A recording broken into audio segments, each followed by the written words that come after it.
My dad thinks he looks great in my black leather miniskirt, and so do I. That's him.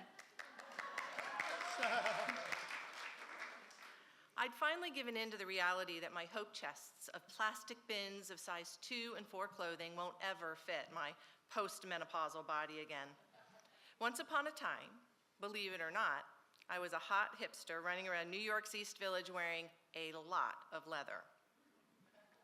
A few decades later, and an almost equal number of pounds, none of it fits, and the pieces I thought that were too valuable or sentimental to donate were taking up space in our suburban Los Angeles overcrowded garage. My super skinny dad, who goes by the name Slim, is the right size for some of my treasured hand-me-downs. While visiting recently from New York, we went through the boxes together in a day-long dress-up marathon.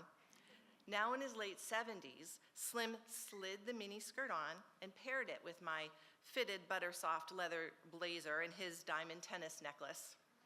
It became his new favorite outfit, and he immediately wore it to audition for the Absolute Vodka Pride campaign.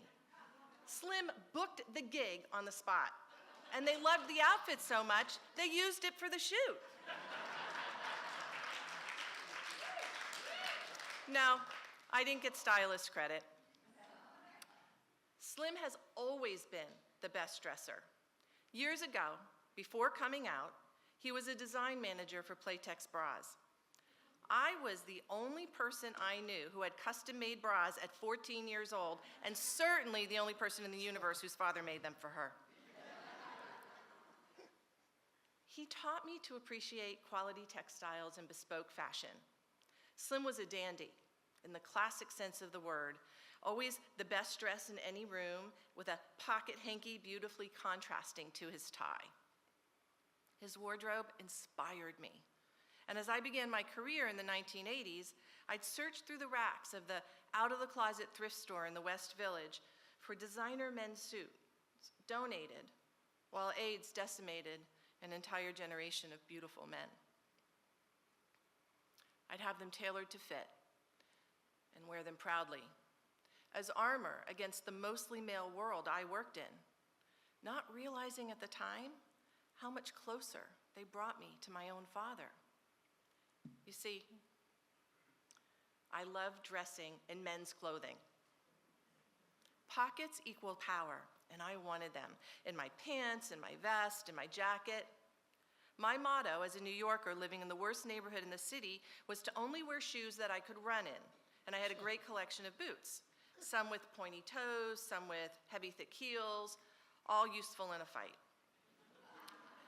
And when I met my husband, I was in skin-tight black leather pants with silver buttons up the front and a gray pinstripe suit jacket. He didn't realize I was in drag. Meanwhile, my dad married and divorced women 6 times, all while having a secret. One he didn't share, but didn't hide enough to not get caught. It was lurking around the edges way back when he was a Catholic high school senior in a traditional Italian-American family. My grandfather had suspicions, and they fought so brutally, Slim ran away from home, and the kitchen had to be repainted to hide the bloodstains.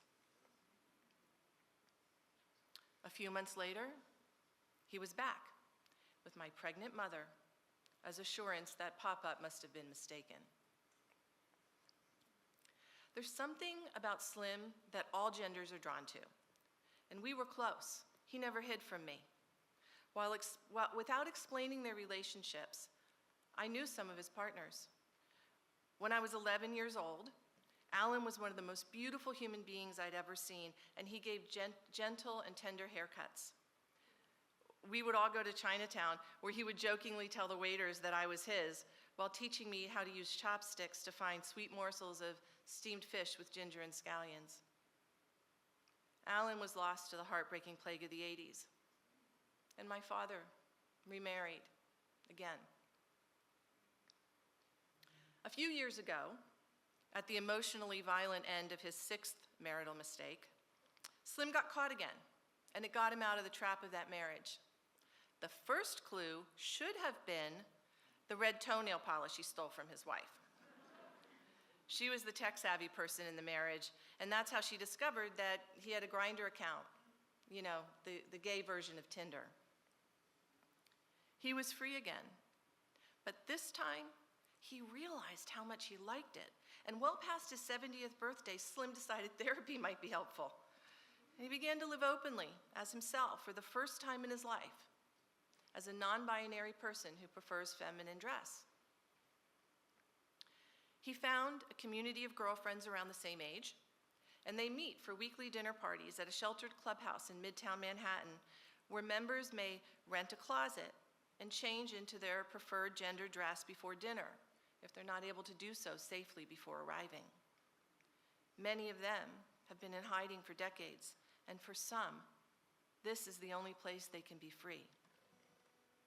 Each week, they invite shy newcomers to take part in the stroll around 9th Avenue to help them feel safe while in public, with the comfort of a chaperone and a cohort.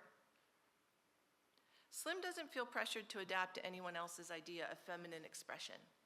Makeup isn't his thing unless it's for work, but he loves a Chanel red pedicure. And while in Los Angeles for Christmas last year, my dad was tentative about wearing his polka-dotted skirt to our annual holiday meal at the Scottish Tam O'Shanter to hear the carolers and eat prime rib. I assured him it wasn't an issue, and that some of the people there might be in kilts anyway.